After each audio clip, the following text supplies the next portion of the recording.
Hello everyone, welcome back to my channel. पिछले video में हम लोग क्लास 7 एनसीईआरटी सामाजिक आर्थिक एवं राजनीतिक जीवन क्लास 7 का चैप्टर 3 कर रहे थे, जो है राज्य शासन कैसे कार्य करता है, जिसमें हम लोग पाठगत प्रश्न क्वेश्चन नंबर 7 तक किए थे, जो पाठ के अंदर से आंतरिक प्रश्न जो रहता है। लेकिन वीडियो ज़्यादा लंबा हो जाता है, इसकी वजह से मैं पूरा एक वीडियो में कवर नहीं करवाई, क्योंकि मैं सोचती हूँ कि बच्चे पे ज़्यादा प्रेशर ना पड़े। मतलब बच्चे ज़्यादा देर तक इसको, जैसे 8-10 मिनट का अगर वीडियोस मैं बना देती हूँ, तो फिर इसको नोट करने में भी बच्चे को टाइम लग जाता है। तो इसलिए मैं छोटा सा वीडियो ही बनाती हूँ, ज़्यादा लंबा नहीं बनाती हूँ। क्वेश्चन नंबर 8 हम लोग देखेंगे। हैजे को नियंत्रण में लाने के लिए सरकार द्वारा किए गए 2 उपाय लिखिए। एनसीईआरटी पाठ्यपुस्तक पेज नंबर 37 पे है। हैजे को नियंत्रण में लाने के लिए राज्य सरकार द्वारा किए गए 2 उपाय, जिसमें पहला है, सरकार ने साफ सफाई के लिए प्रबंध तथा स्वच्छ पानी पीने की व्यवस्था का आश्वासन दिया। और दूसरा है, सरकार द्वारा एक उच्च स्तरीय जांच समिति गठित की गई, जो सफाई सुविधाओं के लिए जिले की ज़रूरतों के बारे में विचार करेगी। और लोक निर्माण मंत्री को यह दिशा निर्देश दिया गया कि वे क्षेत्र में पानी की उचित व्यवस्था पर ध्यान दें।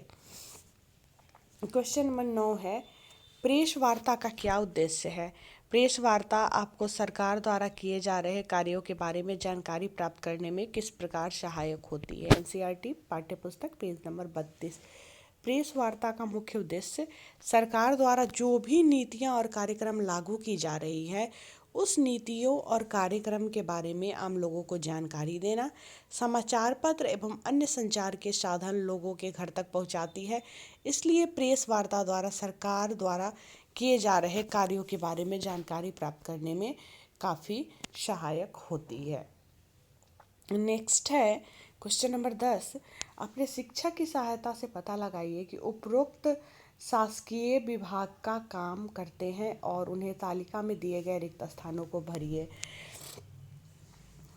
स्कूली शिक्षा विभाग, लोक निर्माण विभाग और कृषि विभाग, उनके कार्य का उदाहरण जो है आंसर में देना है। तो यहाँ पे आंसर है, स्कूली शिक्षा विभाग मतलब स्कूली शिक्षा विभाग प्राथमिक शिक्षा, माध्यमिक शिक्षा एवं अन्य विद्यालयी शिक्षा के विकास का महत्वपूर्ण भूमिका निभाता है तथा इस पर निगरानी रखता है। लोक निर्माण विभाग का कार्य है, लोक निर्माण विभाग आवासों के निर्माण, सड़कों का निर्माण एवं अन्य कई निर्माण लोक निर्माण विभाग के अंतर्गत आता है।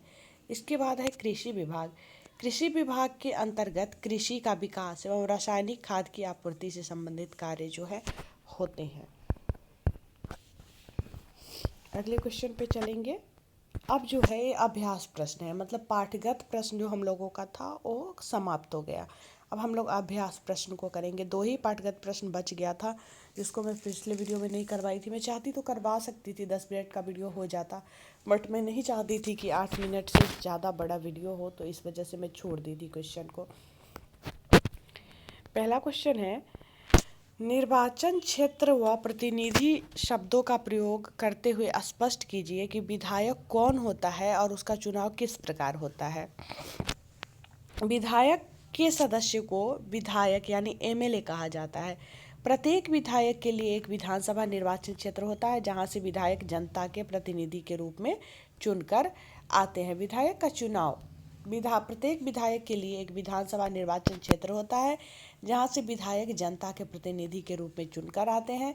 प्रत्येक निर्वाचन क्षेत्र के वयस्क नागरिक अपने गुप्त एवं सार्वभौमिक मताधिकार द्वारा एक विधानसभा के प्रतिनिधि का चुनाव करते हैं। Next question, question number 2। कुछ विधायक मंत्री कैसे बनते हैं, स्पष्ट कीजिए।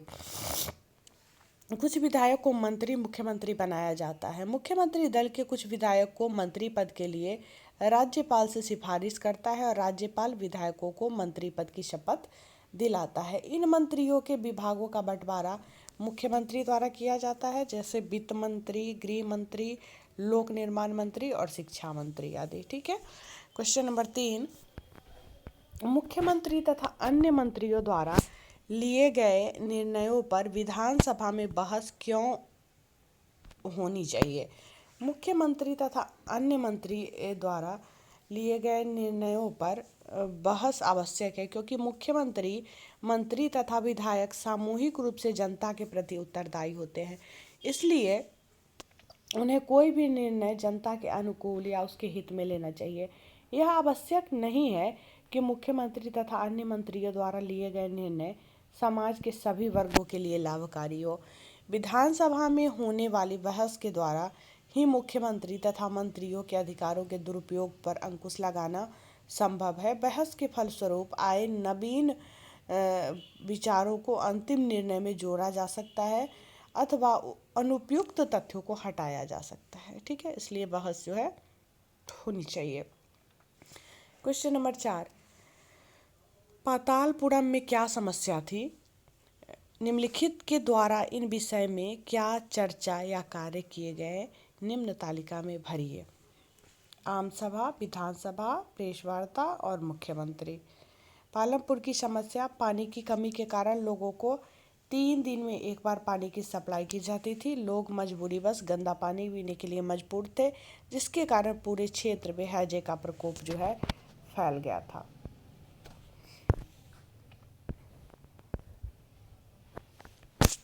क्वेश्चन नंबर 3, 10 लोगों की मृत्यु हो चुकी थी तथा जिला चिकित्सालय मरीजों से भरा हुआ था। इस विषय में निम्न विभागों द्वारा किए गए कार्य,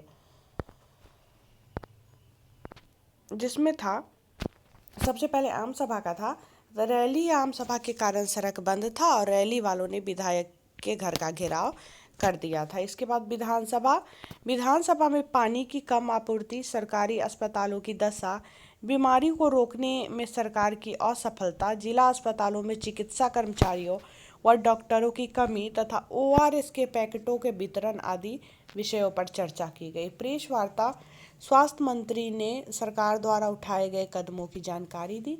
मुख्यमंत्री ने उन परिवारों से भेंट की जिसके रिश्तेदारों की मृत्यु हो गई थी। वे अस्वस्थ लोगों को देखने अस्पताल गए। पीड़ित परिवारों के लिए मुआवजा राशि की घोषणा, सफाई तथा पानी की आपूर्ति को सुनिश्चित करने के लिए उच्च स्तरीय जांच समिति के गठन का आश्वासन। क्वेश्चन नंबर 5, विधानसभा सदस्य द्वारा विधायिका में किए गए कार्यों और शासकीय विभागों द्वारा किए गए कार्यों के बीच क्या अंतर है? विधानसभा के सदस्य विधायिका के कानूनों का निर्माण करते हैं तथा स्थानीय समस्याओं को विधायिका में रखते हैं। सरकार द्वारा कई महत्वपूर्ण निर्णयों को विधायकों में घोषणा की जाती है। विरोधी दल के विधानसभा के सदस्य द्वारा सरकार की गलत नीतियों का सदन में विरोध किया जाता है और शासकीय विभाग द्वारा सरकार के निर्णय और कानूनों को संचालित किया जाता है। तो जो चैप्टर था, चैप्टर 3, इसमें जो अभ्यास प्रश्न था वो 5 ही प्रश्न था जो हम लोगों का समाप्त हो गया। तो अब हम लोग अगले वीडियो में चैप्टर 4 को करेंगे। चैप्टर 3 तक क्लास 7 का कंप्लीट हो गया, 6 का भी 5 या 6 चैप्टर तक कंप्लीट हो गया है, सामाजिक, आर्थिक और राजनीतिक जीवन, और 8 का भी कुछ चैप्टर मैं करवाई हुई हूँ।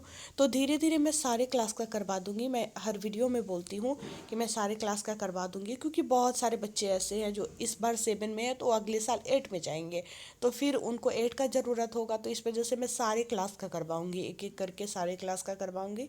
तो जो भी लोग चैनल पे नए हैं या पहली बार मेरे वीडियो को देख रहे हैं तो चैनल को सब्सक्राइब जरूर कर ले, क्योंकि शिक्षा से रिलेटेड इस तरह के न्यूज़ को न्यूज़ बोल रही हूँ, इस तरह के वीडियोज़ को लेकर मैं अपने चैनल पे आते रहती हूँ।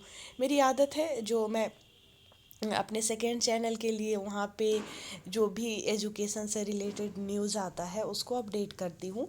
तो वही मुझे बोलने की आदत है, तो वही मैं बोल रही थी कि न्यूज़ को, तो इस तरह के वीडियोज़ को मैं लेकर आते रहती हूँ। तो मैं मिलती हूँ फिर आप लोगों से नेक्स्ट वीडियो में, तब तक के लिए बाय बाय।